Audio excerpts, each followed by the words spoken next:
Baik, bismillahirrahmanirrahim. Assalamualaikum warahmatullahi wabarakatuh. Baik, saya di sini akan mereview bab 3.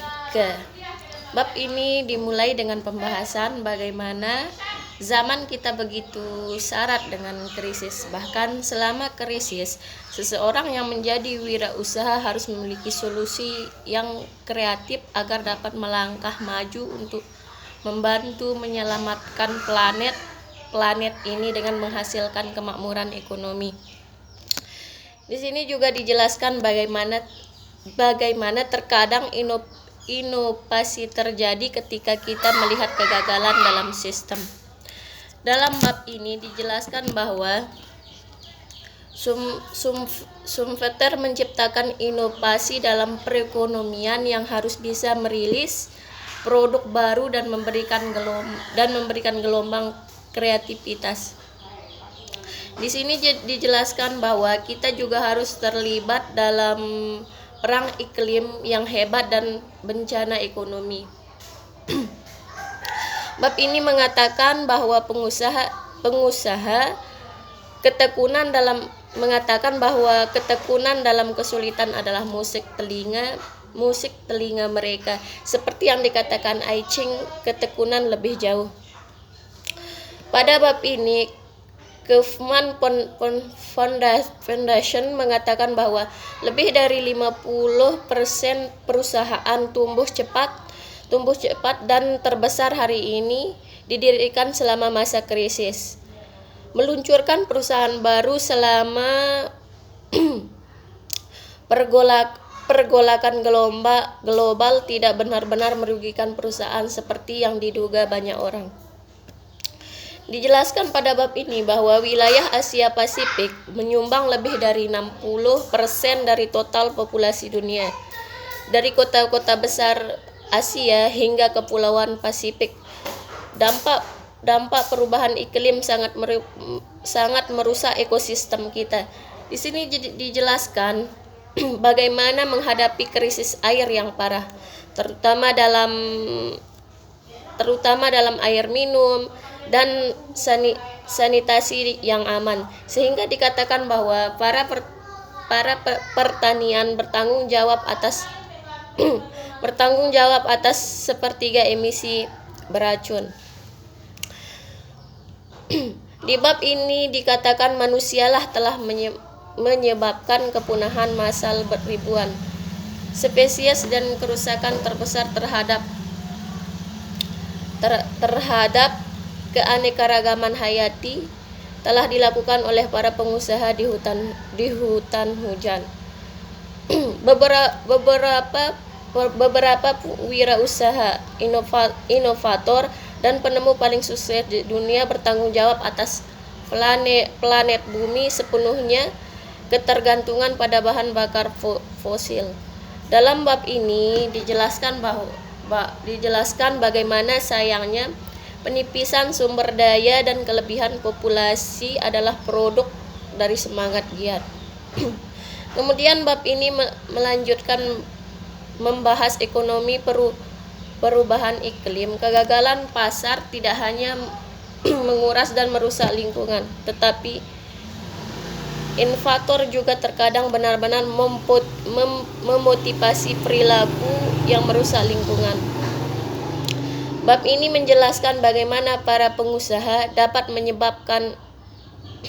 menyebabkan eksternalitas negatif di mana biaya lingkungan tumpah ke konsumen dan publik, yang mengarah ke tragedi milik bersama.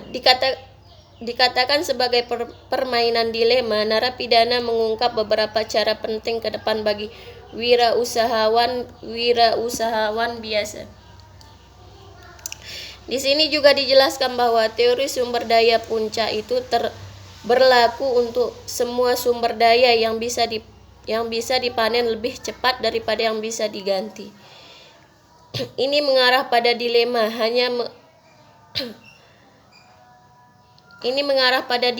hanya mengurangi risiko versus benar-benar beradaptasi dengan masa depan yang lebih panas. Analisis risiko iklim sekarang harus menjadi bagian dari cara pengusaha mengevaluasi aktivitas mereka.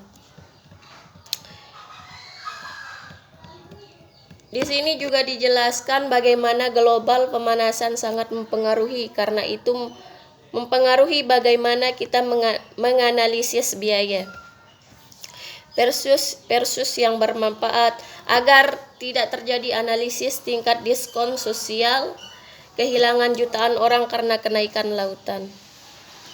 Bab ini kemudian berlanjut dengan melihat lebih dalam pada ekologi kewirausahaan.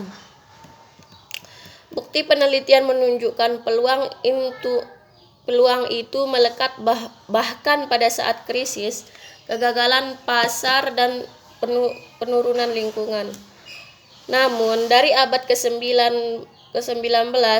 industri kewirausahaan melakukan ekstraksi massal sumber daya yang begitu langka tanpa memperhatikan konsekuensinya. Pengusaha sangat memperhatikan keanekaragaman hayati dan ekosistem yang diremehkan. Kewirausahaan berkelanjutan menghitungkan dimensi kehidupan produk dan layanan. Pengusaha harus mencari lingkungan, dampak kewirausahaan positif, bersih, dan biosfer. Kewirausahaan positif menghilangkan pemborosan yang dirancang, duplikasi, sekali pakai, keusahaan yang dirancangkan, dan tujuan akhir yang boros. Pengusaha yang positif menciptakan dampak positif bersih, sistem loop, dan inovasi yang menciptakan pengungkit untuk perbaikan biofisik dan transformasi sosial.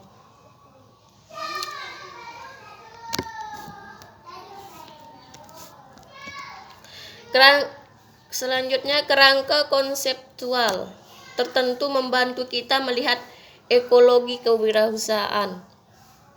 Kapitalisme alam melihat ekonomi yang lebih besar dari sumber daya alam dan ekosistem.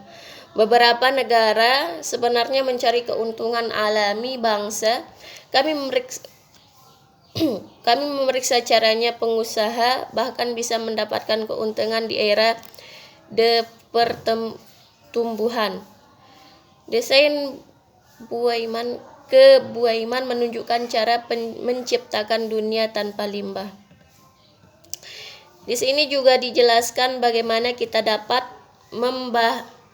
membayangkan metabolisme kewirausahaan yang menyatukan proses fisik bumi dengan manusia.